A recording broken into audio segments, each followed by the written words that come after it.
Good evening everyone. আজি আমি sample paper 1 or question number 22 কৰিম. তো question number 22 চাও কি আছে. কৈছে Archana Bandana and Aarti are partners sharing profits and losses in the ratio 5:3:2. তো all ratio দিয়া আছে. এটো আমি profit distributor সময়ত ইউজ কৰিম ৰেশিওটো আৰু বাকি স্টার্টিং তোমাক না লাগে. বাকি আমাক ব্যালেন্স শীট খন দি দিছে না liability side asset side. The firm was dissolved. তো এইটো কিহৰ সাম হয় ডিজলিউশনৰ সাম হয় ডিজলিউশন মানে কি জানানে বিজনেসটো বন্ধ কৰি দিছা ঠিক আছে আৰু বিজনেস বন্ধ কৰিলে আমাৰ দুটা স্টেপ মেইন হয় আমি প্ৰথম এসেট বিলাক ট্ৰান্সফাৰ কৰিম লায়াবিলিটি বিলাক ট্ৰান্সফাৰ কৰি দিম প্ৰথমতে তাৰছত আমি এসেট ৰিয়েলাইজ কৰো লায়াবিলিটিজ পেড কৰো আৰু ডিফাৰেন্সটো পাই যাও হেতু আমাৰ প্ৰফিট বা লস হ'ব তো এসেট ট্ৰান্সফাৰ ফাৰ্স্ট স্টেপ হয় হা তো এসেট বিলাক তুমি দেখাই পাইছা ইয়াতে এসেট বিলাক দিয়া আছে এইকেইটা এসেট আমি ট্ৰান্সফাৰ কৰিম আৰ ইফালে লায়াবিলিটিজ আছে লায়াবিলিটিজ এটাই আছে তোমাৰ ক্ৰেডিটৰ্স আছে এটুক আমি উল্টাফালে ট্ৰান্সফাৰ কৰিম তাৰপিছত আমি এটাটাকে ৰিয়েলাইজ কৰিম অপশন নম্বৰ 1 ত দিছে এসেট ৰিয়েলাইজ কৰিছে ডেটৰ্স ইমান পাইছো ষ্টক ইমান পাইছো প্ল্যান্ট ইমান পাইছো ঠিক আছে এটো পাছত দি লিখিম 25% অফ দা ইনভেষ্টমেন্ট এই যে ইনভেষ্টমেন্টটো আছিল হেতু তাৰে বলে 25% আমি সেল কৰি দিছো সেল কৰিছো মানে কোনে লৈ গৈছে না টেকেন ওভাৰ বাই বন্দনা কিমানত 18000 আৰ ৰিমেনিং যেটো থাকি যাব 75% হেতু আকৌ আৰ্চনা লৈ গৈছে 10% কম দি কিনি আৰু এক্সপেন্স এটা হৈছে 20000 তো বহুত হাৰ্ড নহয় টু ইজি কোৱেশ্চন এটা ফাৰ্স্ট স্টেপ আমি কি কৰিম অল এসেট বিলাকক ট্ৰান্সফাৰ মাৰো হয়নে ঠিক আছে এসেট ট্ৰান্সফাৰ মাৰিলে প্ৰথম ইনভেষ্টমেন্ট আছে সো ইনভেষ্টমেন্ট ৰাইট সাইডত আছে এটো লেফট সাইডত আহি যাব টু ইনভেষ্টমেন্ট ঠিক আছে ইনভেষ্টমেন্ট আমি লিখি দিলো ইনভেষ্টমেন্ট আহি গল আমাৰ 80000 তাৰ পিছত কি আহিব নেক্সট প্লান্ট আছে তো প্লান্টটো আমি ট্রান্সফার মারি দিও প্লান্টটো 1 লাখ আছে তারপর স্টক আছে স্টক সো কিমান দিয়া আছে স্টক দিয়া আছে আমাৰ 40000 তো স্টক 40000 আমি ট্ৰান্সফাৰ কৰি দিলো ঠিক আছে তাৰপৰ তোমাৰ ডেটৰ্স আছে ডেটৰ্স 50000 তো ডেটৰ্স আহি গল 50000 তো ডেটৰ্সও ট্রান্সফার হৈ গল এতিয়া আমি লায়াবিলিটি ফালে এটাই আছিল হেতু হল বাই creditors কিমান আছিল 60000 এটো ট্রান্সফার কৰিলো লায়াবিলিটি বিলাক উল্টা ফালে ট্ৰান্সফাৰ হ'ব ইফালে আহি গৈছে এসেট বিলাক ইফালে তো ট্ৰান্সফাৰৰ কামটো হৈ গল এতিয়া আমি এটাটাকে বিক্ৰী কৰিম ঠিক আছে বিক্ৰী কৰিলে প্ৰথম আহিব তোমাৰ বাই আমি কেশ পাম নে বেংক পাম হয়নে হেতু ডিপেন্ড কৰিব কোৱেশ্চনত তোমাক কেশ দি আছে নে কি দি আছে এই চোৱা কেশ এট বেংক দি আছে তো আমি দ্যাট মিন্স এটা কি লিখিম জানানে আমি এটা বেংক লিখিম বাই বেংক তো বাই বেংকৰ আন্ডাৰত কি পাইছো এটাটাকে লিখি যাও প্ৰথম আমাক ডেটৰ্সে পইচা দিছে কিমান ডেটৰ্সে দিছে আমাক 40000 ঠিক আছে তাৰ পিছত আহিল আমাৰ তাত ষ্টক সো কিমান দিছে 50000 এটো স্টক হৈ গল 50000 আমি ৰেকৰ্ড কৰি দিলো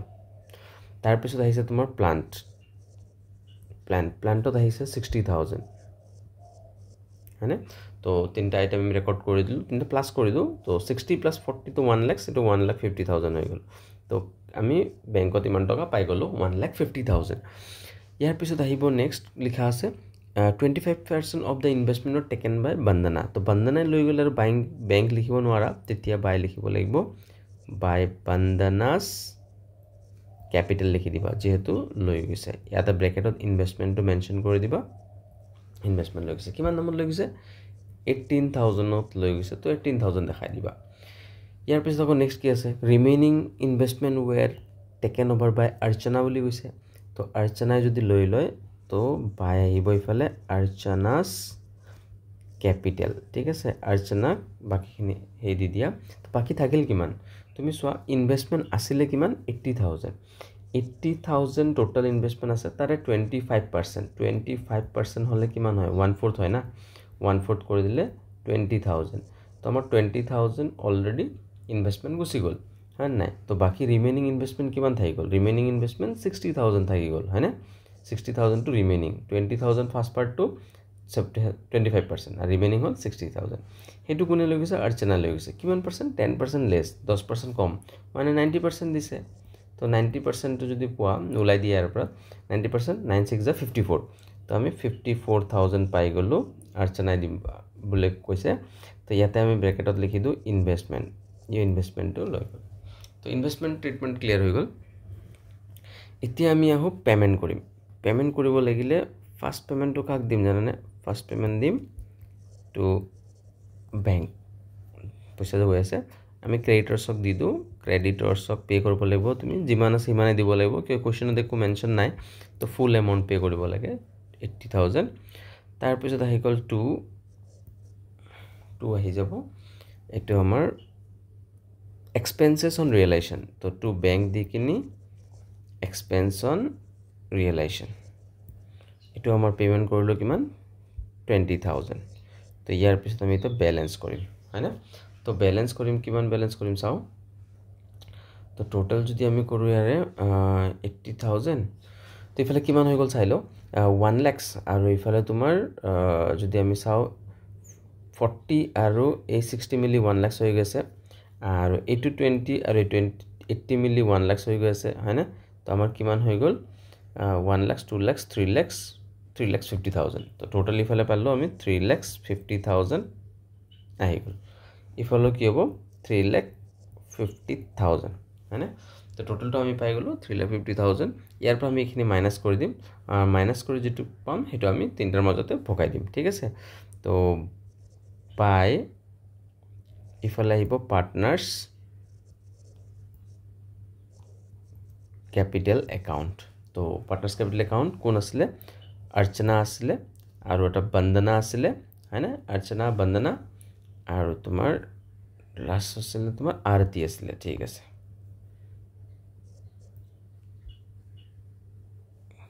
আৰু আৰতি ঠিক আছে আৰতিৰ মাজত আমি ভগাই দিওঁ এমাউণ্টটো আৰু ৰেচিঅ'টো এতিয়া কামত আহি যাব আমাৰ তো ইফালৰ পৰা আমি মাইনাছ কৰি দিলে আমি এমাউণ্ট পাই গ'লোঁ 3,50,000 এটা 60,000 আৰু ইফালে 54 আছে 18,000 ঠিক আছে এখানে টোটাল কৰি কিনে মাইনাছ কৰি দিলে আহি গ'ল আমাৰ 68,000 তো 68,000 আমি ভগাই দিম ৰেচিঅ'ত হা 68,000 ইনটু 68,000 ইনটু 68,000 ৰেচিঅ' আছিলে 5:3 না 5 3 আৰু 2 আৰু তোমাৰ প্লাছ কৰিলে কিমান হৈ গ'ল 8 10 হৈ গ'ল 10 10 10 তো তিনিটা মাজত ভগাই দিওঁ আমি তো 10 তো 0 0 কেঞ্চেল গ'ল 5 দি মাল্টিপ্লাই কৰি দিওঁ 5 ইনটু 68 ইফালে পাই গ'লোঁ আমাৰ 34,000 আৰু ইফালে আহি যাব তোমাৰ 5 3 6 18 3 18 20,400 আৰু লাষ্টটো 2 ইনটু 68 2 ইনটু 68 68 68 16 16 আৰু ইফালে 2 6 12 12 আৰু 16 136 13,600 তো আমি তিনিটাৰ ভেলু পাই গ'লোঁ ঠিক আছে তো এই এমাউণ্টটো 68,000 ভগাই দিলোঁ তিনিটাৰ মাজত তো আমাৰ ৰিয়েলাইজেশ্যন একাউণ্টটো কমপ্লিট হৈ গ'ল তো কুৱেশ্যন ইমান টান আছিল ইজি আছিল এইটো এবাৰ কুৱেশ্যন নম্বৰ 23টো চাওঁ 23টো কি দিয়া আছে কৈছে আজাৰ্ছ okay Ajars Sunip and Robit were partners in a firm sharing profits and losses in the ratio 3:1 ঠিক আছে ৰেচিঅ' দিয়া আছে তো দেয়াৰ বেলেঞ্চ শ্বীট দিয়া আছে এজ ফলোজ বেলেঞ্চ শ্বীটখন পাই গৈছোঁ ক্ৰেডিটৰ্ছ আছে বেংক আছে কেপিটেল আছে ঠিক আছে ইয়াৰ পিছত তোমাৰ হৈ গ'ল ইফালে বেলেঞ্চ শ্বীটখন আৰু আজাৰ্ছ বেলেঞ্চ শ্বীট দিয়া আছে ক্ৰেডিটৰ্ছ ঠিক আছে এতিয়া কাৰ ডেথ হৈছে চোৱাচোন কৈছে ৰবিত ডাইট হৈছে হয় না ডেথ হৈছে কিন্তু 30 জুনত চ' 30 জুনত যদি ডেথ হৈছে এটা একাউণ্ট মেইনটেইন কৰি আছে 31 মাৰ্চত মানে এপ্ৰিল মে জুন মানে 3 মান্থ সিহঁতে বাচিছে নাই তো ৰবাৰ্ট 3 মাহৰ কাৰণে বাচি আছে তাৰপিছত দি আছে বেলেঞ্চ কি পাব হা তো কৈছে পাৰ্টনাৰ্ছ ৰবিটছ লিগেল ৰিপ্ৰেজেণ্টেটিভে কি পাই আছে ৱেৰ এণ্টাইটেল মানে পাব কি পাব তাৰ যোনটো কেপিটেল বেলেঞ্চটো আছে এইটো ৰবিটৰ কেপিটেল বেলেঞ্চ কিমান আছে 20,000 কৈছে এইটো পাব লগত জেনেৰেল ৰিজাৰ্ভৰ পাৰ্টটো পাব IOC পাব গুডউইল পাব হয়নে আৰু গুডউইলটো কেনে কেলকুলেট কৰিব লাগে সেইটো দি আছে thrice the average profit of the past 4 years আৰু 5 নম্বৰত আমাৰ পইণ্টত কি দি আছে প্ৰিভিয়াছ 4টা ইয়াৰৰ প্ৰফিটটো মেনশ্যন কৰা আছে তো ঠিক আছে আমি কেনেকৈ বনাওঁ চাওঁ তো ৰবিটছ কেপিটেল একাউণ্টত ফাৰ্ষ্ট আইটেম আমি জানো ফাৰ্ষ্ট আইটেম আহিব বাই বেলেঞ্চ BD অপেনিং বেলেঞ্চ এইটো হা তো অপেনিং বেলেঞ্চ আহিব তাৰপিছত আমি কি লিখিম আৰু বাই জেনেৰেল ৰিজাৰ্ভ আছিলে তো জেনেৰেল ৰিজাৰ্ভটো আমি উল্টাফালে লিখি দিম হয়নে IOC বুলি কৈছিলে তো বাই IOC আহি গ'ল হয়নে তো এইকেইটা আমি এমাউণ্টটো লিখিলোঁ তো ইফালে আছিলে কেপিটেল আছিলে 20,000 তো কেপিটেল মই 20,000 লিখি দিলোঁ আৰু জেনেৰেল ৰিজাৰ্ভ এমাউণ্ট আছিলে তোমাৰ চোৱা চ্যানেল ৰিজাৰ্ভ 60,000 আছিলে তো 60,000 তাৰ ভাগটো কিমান হ'ব 60,000 ইনটু ৰেচিঅ'টো 3:1 আছিল না 3:1 3:1 হ'লে কিমান হ'ব লাষ্টত ৰবিট আছিলে 1/5 হয়নে 512 তো ইফালে আহিছে 12,000 পাই গ'লো IOC ক্যালকুলেট কৰি দিও আমি IOC তাৰ ক্যাপিটাল আছিলে 20,000 হয়নে নাই আৰু IOC কিমান পাৰ্চেন্ট দি আছে 10% দি আছে নাই 10% নি পাব কেই মাহৰ কাৰণে পাব জানা 3 মান্থৰ কাৰণে 3/12 কিয় এই 3 মাহে বাছি আছিলে তো 3 মাহৰে IOC পাব তো এটো 0 ক্যান্সেল এটো 0 ক্যান্সেল আৰু 3 দি 4 যাব 2 দি দুবাৰ যাব ইফালে থাকি গ'ল তোমাৰ 1000 থাকি গ'ল না তো 1000 ইফালে আমি ডিভাইড কৰি দিও 2 দি 500 তো IOC আমি পাই গ'লো 500 তো IOC আমাৰ আহি গ'ল তো IOC কাম খতম এতিয়া নেক্সট পইণ্টটো আছিলে আমাৰ ফাৰ্ষ্ট সেকেন্ড তিনটা এটো এটা হৈ গ'ল এটো হৈ গ'ল হি শেয়াৰছ অফ গুডউইল এতিয়া আমি গুডউইলৰ ক্যালকুলেশনটো কৰি দিও তো ক্যালকুলেশন অফ গুডউইল ঠিক আছে ক্যালকুলেশন অফ গুডউইল তো গুডউইল ক্যালকুলেশন কেনে কৰিম সো গুডউইল ক্যালকুলেশনৰ কাৰণে আমি জানো ফাৰ্ষ্ট আমাক এভাৰেজ প্ৰফিট লাগিব এভাৰেজ প্ৰফিট ফাৰ্ষ্ট কি ফাইন্ড কৰিব লাগিব তুমি এভাৰেজ প্ৰফিট কেনেকৈ ওলাবা এই গোটেই কেটা প্ৰফিট প্ৰথমতে টোটাল প্ৰফিট উলাই লোৱাচোন তো টোটাল প্ৰফিট কৰিলে কিমান হ'ব এটো 3000 আছে এটো মাইনাসত আছে হয়নে তো -3000 নেগেটিভত আছে প্লাস তোমাৰ 28,000 প্লাস 16,000 আৰু এটা প্লাস হ'ব কিমান 15,000 এটো প্লাস কৰি কে দি ডিভাইড কৰিবা ডিভাইড কৰিব লাগিব 4 এ দি তো এটা তো নেগেটিভ আছে তো 3028 ৰ পৰা 3000 গুছি গলে কিমান থাকিব তোমাৰ 25,000 প্লাস ইফালে 30,000 40,000 তো হৈ গ'ল 40 ইফালে 56,000 ডিভাইড বাই তুমি 4 কৰিবা 56,000 ডিভাইড বাই 4 কৰিলে আহি গ'ল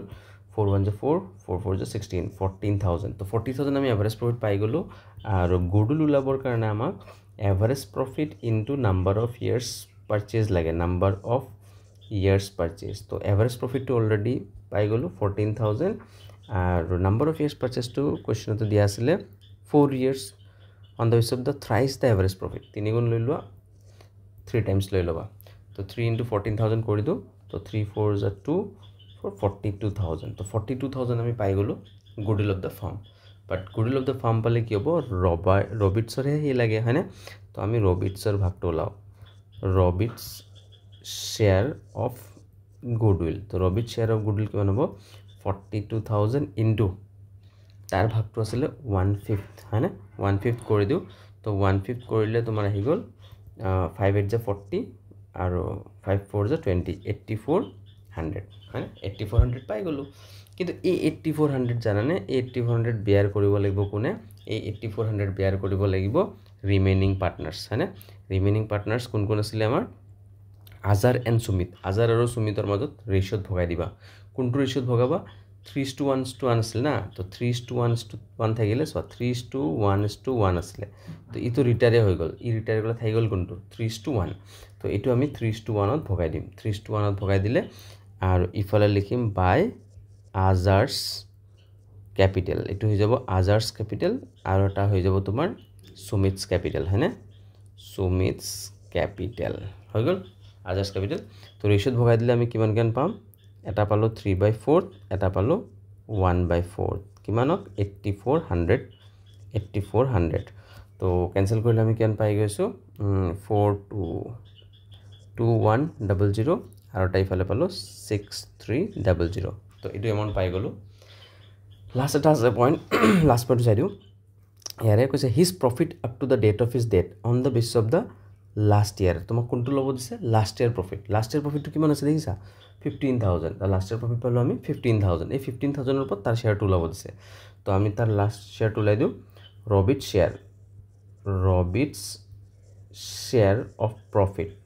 কেনেকৈ ওলাম এই যে 15,000 পাইছো তাৰ ওপৰত 3 মাহৰ ওলাব লাগিব 3/12 ইনটু তাৰ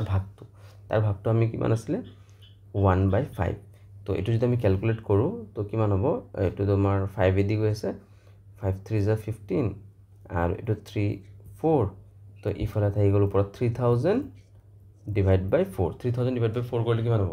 প্ৰথমতে আধা কৰি দিও 1500 আৰু আধা কৰি দিম 750 তো আমি পাই গ'লোঁ 750 আৰু তুমি লিখিবা কি জানানে লিখিব লাগিব by profit and loss suspense account ঠিক আছে কি একাউণ্ট সাসপেন্স একাউণ্ট এনেতো আমি পাৰ্টনাৰৰ যদি নিউ ৰেচিঅ' দিয়া থাকিলে হয় তো আজাৰ্ছ কেপিটেল আৰু সুমিতছ কেপিটেল লিখিব লাগিল হয় বাট যেহেতু নাই তো আমি পিএল সাসপেন্স একাউণ্ট দি মিলাই দিম তো ইয়ালৈকে তো আমাৰ হৈ গ'ল এতিয়া আমি বেলেঞ্চ কৰি দিওঁ ইয়াৰ লিগেল ৰিপ্ৰেজেণ্টেটিভ পইচাখিনি দি দিব লাগিব ইফালে আমাৰ 20 আছে 20,000 12,000 32,000 হৈ গ'ল 32,500 আমি তাৰপিছত ইফালৰ পৰা 500 আৰু ইফালৰ পৰা 500 লৈ লওঁ 1,000 তো 33,000 ইফালে 6,000 39 প্লাছ 2 41,000 আহি গ'ল 41,000 আৰু তোমাৰ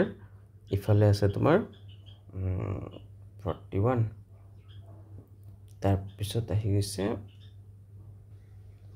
41 আৰু ইফালে আহি গ'ল তোমাৰ 650